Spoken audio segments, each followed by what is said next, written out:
अस्सलाम वालेकुम, this is Mohammad Naseer and welcome to unique items. AJK PSC SST general का ये फीमेल्स का 4 सितंबर 2019 को कंडक्ट होने वाला पेपर है। ये पार्ट 3 प्रेजेंट किया जा रहा है जिसमें पेडागोजी एमसीक्यूज का सॉल्यूशन प्रेजेंट करते हैं। पेडागोजी को हमने 2 पार्ट्स में सॉल्व किया, प्रीवियस पार्ट्स इसी वीडियो के एंड पे या डिस्क्रिप्शन में आपको मिल जाएगा। तो चैनल पे आप पहली दफ़ा आए तो सब्सक्राइब कर लें ताकि आने वाली वीडियोस आपको इजीली मिलती रहा करें। तो चलिए शुरू करते हैं। क्वेश्चन है a scale on which opposing adjectives are presented। तो opposing adjectives जो है ना जिस स्केल पे प्रेजेंट किए जाते हैं तो that is Likert scale, Guttman scale, sociometric scale, semantic differential scale. तो अपोजिंग एडजेक्टिव्स जो है ना जिस स्केल पे प्रेजेंट किए जाते हैं वो होता है semantic differential scale.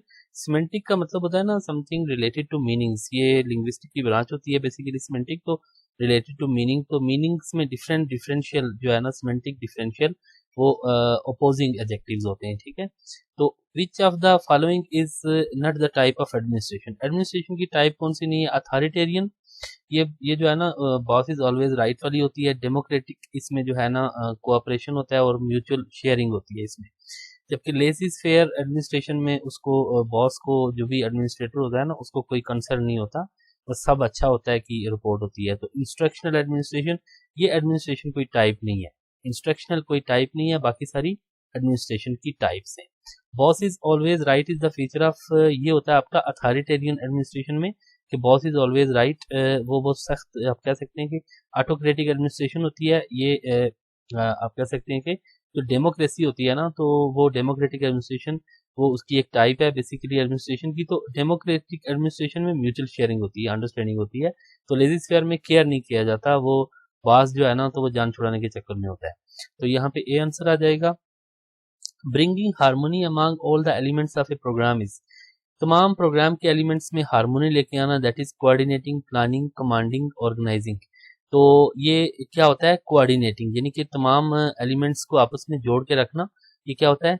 Coordinating, coordinate करना, यानी कि स्टाफ के दरमियान में दीगर चीजें जो वो मैनेज करना, वो सारी कोऑर्डिनेटिंग कोऑर्डिनेशन के सेंस में आती हैं। ये आंसर आ जाएगा। The power is concentrated in the hands of one और फ्यू पीपल इन। अब देखें जो कमांड है, कंट्रोल है, सेंट्रलाइजेशन, डिसेंट्रलाइजेशन, किस में पावर जो है तो कंसंट्रेटेड होती है? वन हैंड या फ्यू में।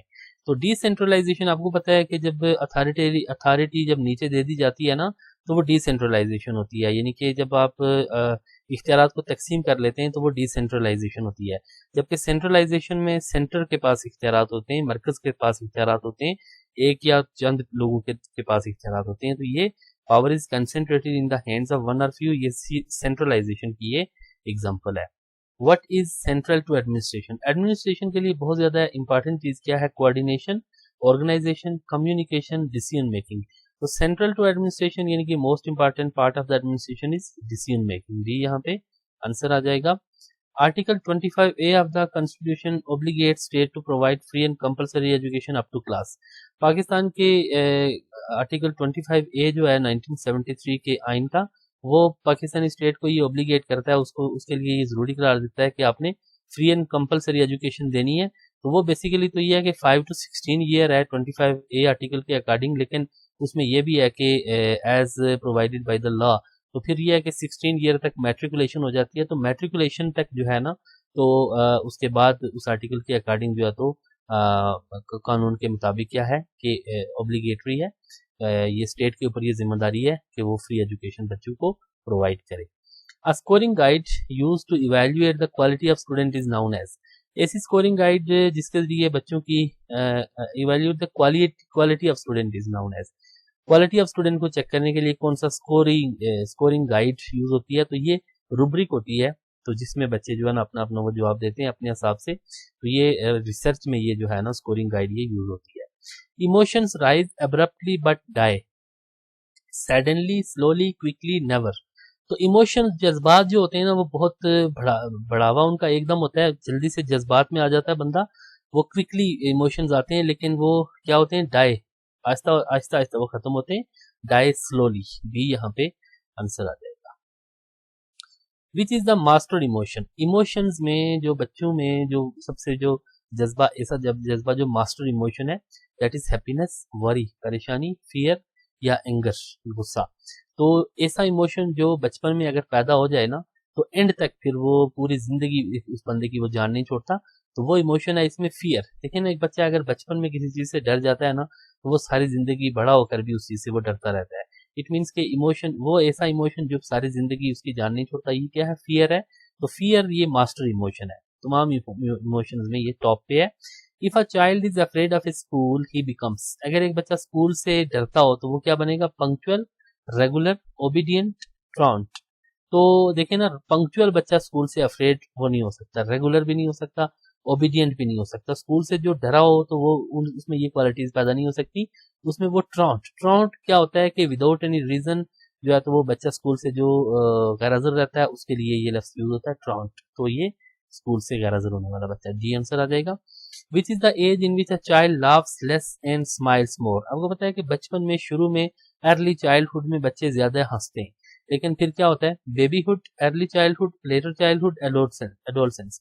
तो ये लेटर चाइल्डहुड जो होता है ना, तो उसमें बच्चे क्या करते हैं, they laugh less and smile more. It means कि उन्होंने क्या कर लिया, they have learn to control their emotions, अपने जज्बात के ऊपर काबू पाना उन्होंने सीख लिया होता है। तो ये लेटर चाइल्डहुड जो एज होती है ना, that is between early childhood and adolescence. तो इसमें, इस एज में बच्चों ने अब क्या है, अपने आप के ऊपर कंट्रोल करना सीख लिया होता है। ये 7 साल से तकरीबन 11 साल के 11-12 साल के दरमियान में ये पीरियड होता है। तो ये है later childhood. Moods are formed during, बच्चों के जो मूड्स होते हैं ना वो कब बनते हैं, इन्फेंसी में, ये शीरख्वारगी, दूध पीते हुए, एडोलसेंस, अडल्टहुड और चाइल्डहुड। अब देखिए ना, अडल्टहुड जो होता है ना तो वो 18-19 ईयर के बाद का जो अरसा होता है ना, जवानी का अरसा होता है।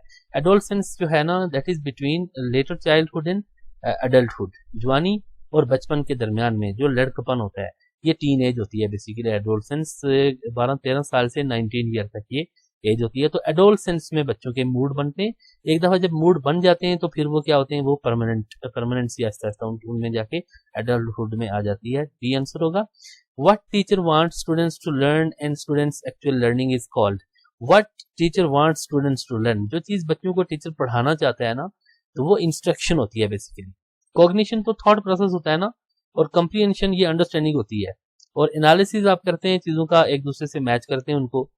तो स्टूडेंट्स फिर वो लर्न करते हैं, तो वही इंस्ट्रक्शन होती है बेसिकली। इंस्ट्रक्शन टीचर देना चाहता है। What teacher wants students to learn, तो ये क्या है, instruction. What is an example of descriptive research, laboratory study, random field experiment, correlational study, survey study. तो सर्वे स्टडी क्या डिस्क्रिप्टिव, इसमें जो है ना तो वो डाटा को एनालाइज करता है और वो सर्वे के जरिए से वो रिसर्च करता है। डिस्क्रिप्टिव रिसर्च जो है तो ये सर्वे स्टडी की एग्जांपल है। तो बहुत बहुत शुक्रिया देखने के लिए। वीडियो पसंद आई हो तो लाजमी लाइक कर लीजिएगा, इसको शेयर करें और सब्सक्राइब करें ताकि आने वाली वीडियोस आपको इजीली मिलती रहा करें।